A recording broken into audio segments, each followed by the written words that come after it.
Hello అండి, అందరు ఎలా ఉన్నారు? బాగున్నారా? సో నా కూరగాయల సంత చూసారా, కూరగాయల సంతలో మా వాడు ఏం చేస్తున్నాడు, కూరగాయలు అమ్ముతాడంట.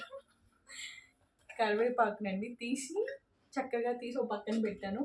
చూడండి, మొత్తం అదంతా చేసేసాడు. అన్ని డబుల్ పనులు చేస్తారండి పిల్లలు అయితే, మామూలుగా మామూలుగా కాదు అసలు. సో వెనస్డేకి మాకు ఇక్కడ మార్కెట్ అండి. సో వీక్లీ సరిపడా తెచ్చేసుకుంటాను. పొద్దాకు వెళ్ళాలంటే పిల్లలతో కష్టం కదా. సో ఒకేసారి తెచ్చేసుకుంటాను అనమాట, వారానికి ఒకసారి.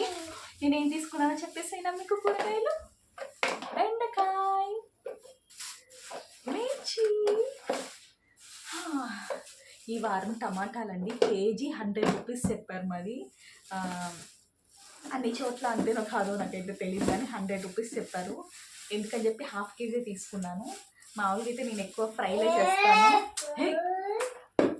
ఫ్రైలే చేస్తాను అనమాట. టమాటా వేసి వండడం తక్కువ, కానీ ఉండాలి కదా ఇంట్లో, ఎప్పుడు యూజ్ అవుతాయో తెలియదు.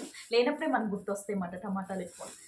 ఎప్పుడైనా సరే హాఫ్ కేజీ అయినా కంపల్సరీ ఉంచుకుంటాం, వండినా వండకపోయినా. సో అర కేజీ అయితే తీసుకున్నాను అనమాట. కేజీ 100 రూపాయలు. బాబోయ్, 100 రూపాయలు అంట చూడండి. కొంతమందికి 100 రూపాయలు అసలు ఎక్కే కాదు కదా. ఏంటి ఏంటి ఏం చేస్తుంది దీంతో ఆడుకుంటాడంట పిల్లలు అస్సలు. క్యాప్సికమ్,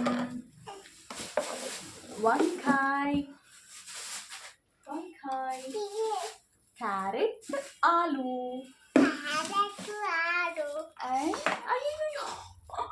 బఠానీ, పచ్చి బఠానీ అన్నమాట.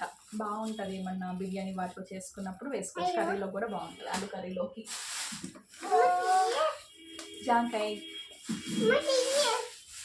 ఇది దానిమ్మ.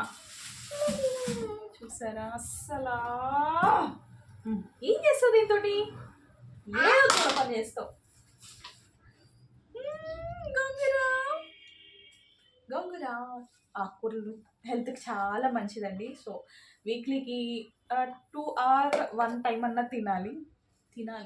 హెల్త్కి మంచిది కదా. గోంగూర కర్రీ అయినా వండుకోవచ్చు, పచ్చడి అయినా చేసుకోవచ్చు. నాకైతే ఎక్కువ పచ్చడి ఇష్టం. పాలకూర, ఇవి ఏంటిదబ్బా, మిల్ మేకర్స్ వేపుకునే చిప్స్, టైంపాస్ ఏదో ఒకటి అంతేనండి. ఇంకా చిన్న చిన్న స్నాక్స్ మా వాళ్ళు తీసుకున్నా కానీ ఆ పైన ఎక్కడో పెట్టేశారు. ఆ పైనుంచి అది ఇప్పుడు తీయలేను. వీడు చూసాడు, ఇప్పుడే నాకు ఇచ్చే తినేస్తా అంటాడు అనమాట. బాయ్ చెప్పినా. సో ఇవేనండి ఈ వారం నేను తెచ్చుకున్న కూరగాయలు. బాయ్ చెప్పినా. బాయ్ చెప్పు.